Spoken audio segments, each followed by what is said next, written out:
What's up, folks? So, first off, huge thanks to all of the new subscribers. We are rapidly approaching 1,000 subscribers on the channel. You know, it's pretty awesome to see, because this is, you know, I do this for fun, but I'm very passionate about it at the same time. And tonight's episode, or not episode, but this video, it kind of goes into a little sticky territory, or some of the not quite as fun parts of farming. But I think that it's the very necessary parts that need to be talked about. And not a lot of people are talking about them. Now, I've always kind of, one of my goals with growing this channel and doing the podcast and different things is to try to be, a resource to people that are wanting to get into farming, and also to shed some light on farming, because there's a lot of just misconceptions about it. I had a lot of misconceptions about it. Growing up in a family that farms, I still had a lot of misconceptions about it. So I want to try to shed some light on a lot of that. And tonight's episode, I keep calling it an episode. It is an episode on the channel, whatever. Tonight's episode on the channel goes into a little bit of some abrasive topic. And I've thought of different ways I wanted to name this. I don't know what I'm going to call this episode yet. When I go in there to edit it, I may call it The Dirt on Farming. I was trying to think original. But I got a couple things that I really want to touch on in this video. And this is for anybody that's wanting to get into farming, and you just need to know what you're kind of walking into. And it's for people that just truly want to know more about how this whole farming craziness works. So I felt, in honor of it, I got my bourbon here. I am a fan of the bourbon. And in honor of this episode, I'm drinking some Smoke Wagon. Because I was like, I was thinking of Tombstone, when he's like, you gonna skin that smoke wagon? And I'm skinning the smoke wagon tonight with this episode. The topic, what I want to start off, is the dirty side of the business. Give me a drink here real quick. Now, farming, it's an awesome occupation. It does pretty much become a lifestyle. But one of the things, and I think I had not quite realized this when I was a kid growing up and before I came back to it, is farming is a business. If you know anything about business at all, there is good business and there's bad business and there's dirty business. And there are some dirty business folks in farming. That was kind of one of the biggest letdowns when I came back to farming full time. People that you've known your whole life. I always have associated farmers with being, strong men and women of integrity. It's just how my vision of them. I've always felt them that way. And that's how I try to live my life. I want to be a man of integrity. I want to be the farmer that I thought farmers were. That's kind of my drive to it. And I learned pretty quickly, very early on, that that's not exactly the case. And the first part of this that I'll talk about, I'm going to kind of call, it's just business until it ain't. Now, everybody's probably heard the saying, it's just business. It's just business. It's not personal. It's just business. And that is a legitimate statement. And farming is the same way. And in farming, you want to grow your business, you have to be aggressive. You gotta seek out land. There's only so much land. It's whenever somebody inevitably asks me, what do I need to do to become a farmer? I always say, what land are you going to work? They say, I'm just going to work, I'll start off with 100 acres. And I say, what 100 acres are you going to start off with? Because if there's 100 acres of farmland out there, there's already somebody farming it right now. So you have to try to acquire that land. Now, how do you go about acquiring the land? That's kind of the business side of things. Renting it, buying it, that, et cetera, et cetera. But you can do it the right way, or you can do it the dirty way. And I've had some people try to do it to me the dirty way. Now, there is a time when it's strictly just business. I know most of all of the farmers in my area. Does that mean, like, if I know all the farmers in my area, and I get along with 99% of them, I could sit down and have a great conversation with them, talk to them. I consider them a buddy. Well, I don't even know that's right. Acquaintance more than anything. I don't go hang out with most of them, but I like them. I like a lot of them. Now, there's some I don't like. It is what it is. I'll be honest. But I like most of them. Get along with most of them. Now, if a farm came up for rent, that one of those guys that I just, an acquaintance in the industry is working, and I'm approached, or it's a farm I'm interested in, in all honesty, if I pursue that land, it's just business. It ain't personal, it's just business. So, and I have to look at that from my perspective. If I have another farmer trying to seek out whether or not work this place or not kind of deal, they're trying to maybe acquire some information about land I'm working, got to try to keep that in my head.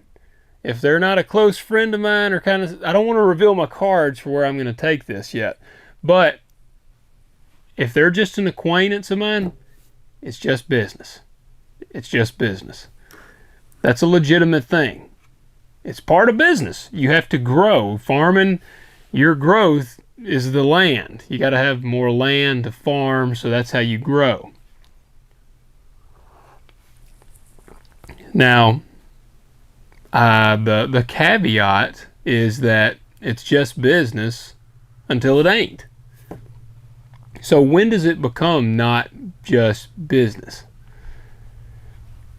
The other part of this story would be, I have some friends that farm. Now, these aren't just acquaintances. These are friends of mine, close friends of mine. We've gone out and hung out with these people. I call these people and we'll shoot the breeze. They're my friends. I would call these people my friend. Our families know each other well. We've been friends for a long time. Let's say this friend, one of my friends, has some farm ground over here. I will never inquire about it. If somebody approaches me that owns it, the first thing I would do, I would call my buddy. And I'd say, man, I'm just going to be real with you. Your landowner called me. You need to go talk to them. Something, they're not happy. But I would not try to pursue their land, because that ain't just business. That's dirty. You're crossing your friends. And there's people in the industry that forget that.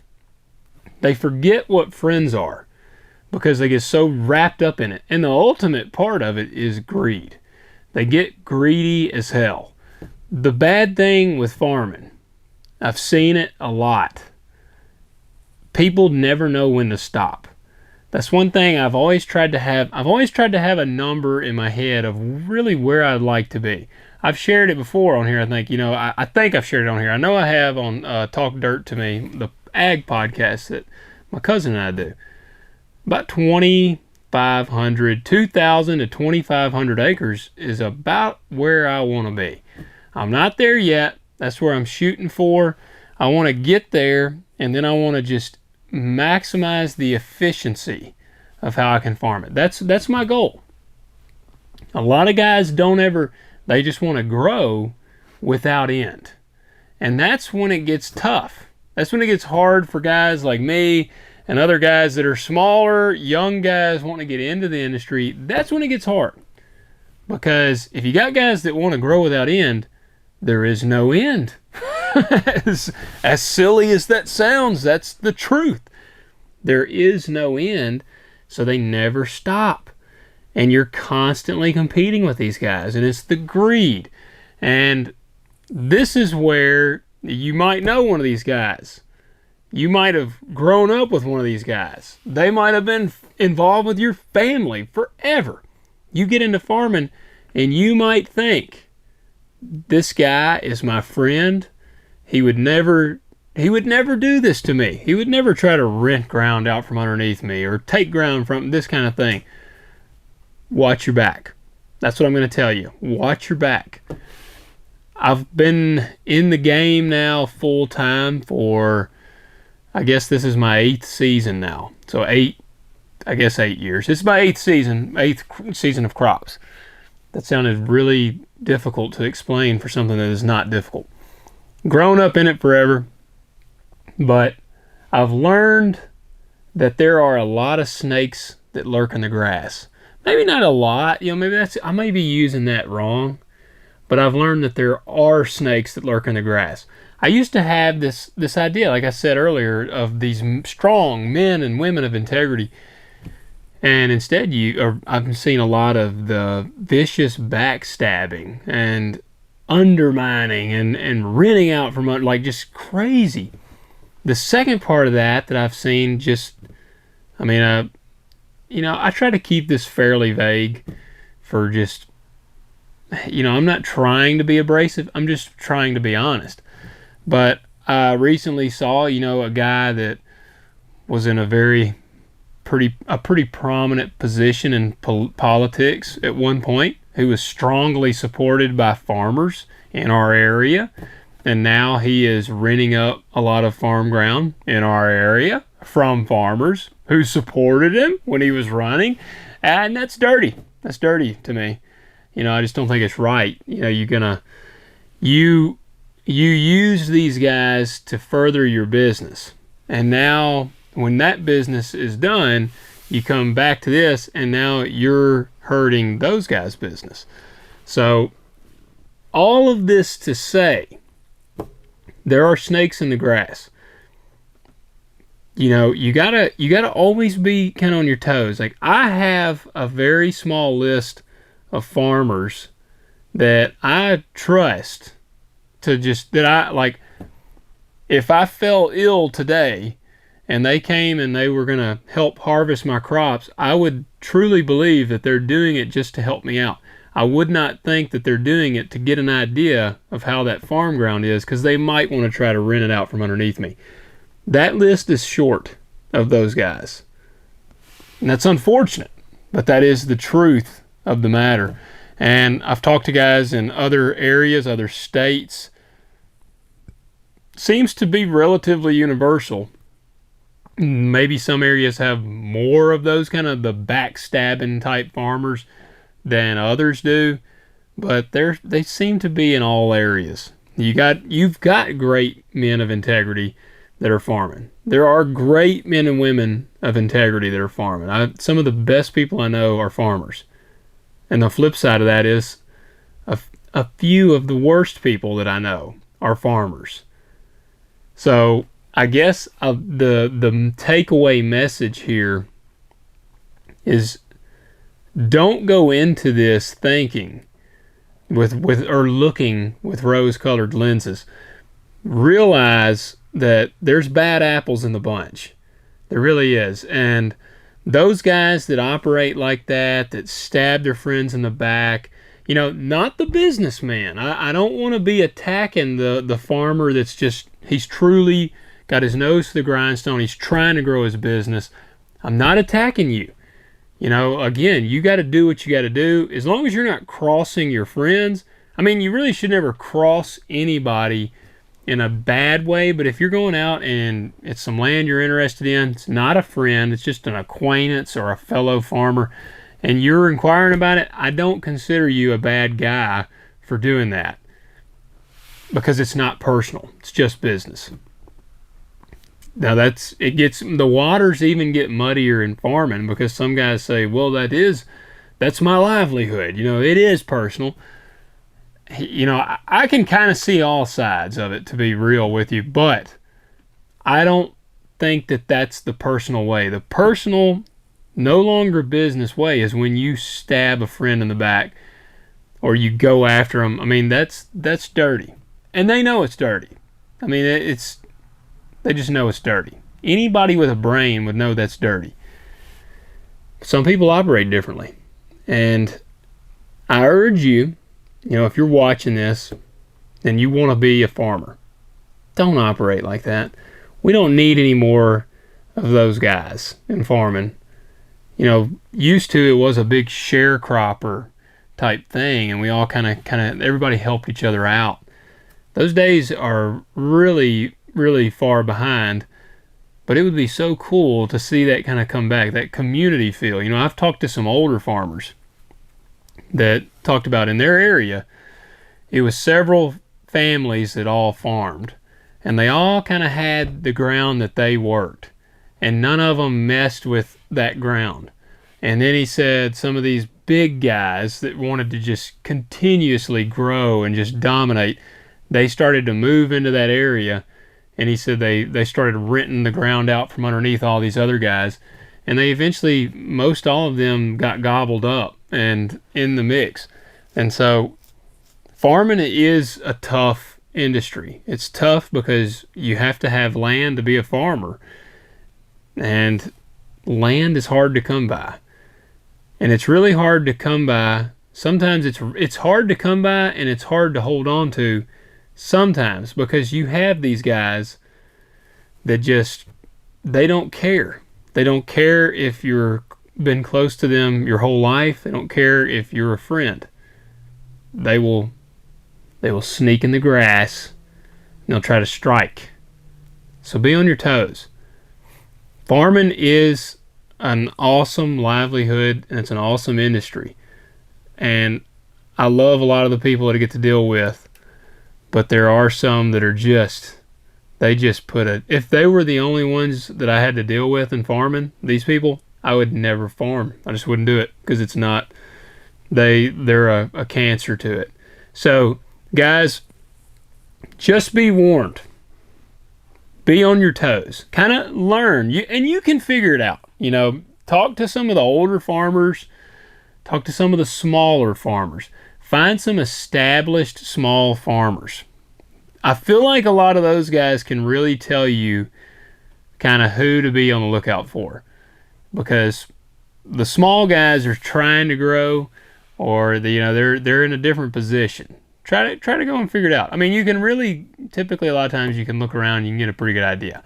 But yeah, go check it out. And it's not all, I want to add this, just because a guy works a lot of ground does not mean that he's that way. I know some big operators that are great. They're great human beings. I think very highly of them. They are very respectful, very men of integrity. So I don't want to sound like that's the only ones. I mean, look, most of you know I have an axe to grind about the really large operators, because I do think that they're kind of pushing out most of the small farmers.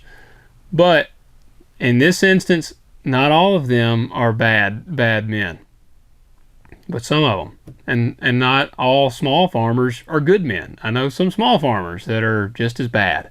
They just haven't had quite the opportunities, I guess, to capitalize upon yet. That's my message for y'all. It's been on my mind. I wanted to share this. Just be good to people.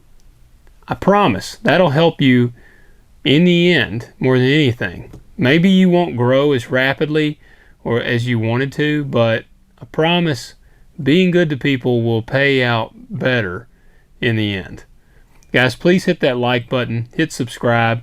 If you enjoy these kind of insights that I give like this while sipping a little smoke wagon, or there's some Blue Note, whatever the mix may be of that night. I don't mix my bourbon, but whatever the sip may be of that night, let me know in the comments below any topic you'd like for me to cover like this. I enjoy sharing this stuff with you guys and gals. I don't want to sound, when I say guys, I'm really just meaning the audience. I'll say y'all. I really just like sharing this with y'all. But I want to know what y'all want to hear. If you want to hear some more topic stuff like what I just did tonight, shoot me a comment below. Let me know a topic. Reach out to me. I promise I'm not going to bite your head off. I love to hear from everybody. You can also reach out to me on Instagram. That's at lo.hanks. DM me on there. I try to respond to everybody. Facebook, LH Farms. Check us out. Hit that like button, hit subscribe, and guys, be a good human being. Be a good farmer, be a good human being, and it'll pay out better for you in the end. Thanks.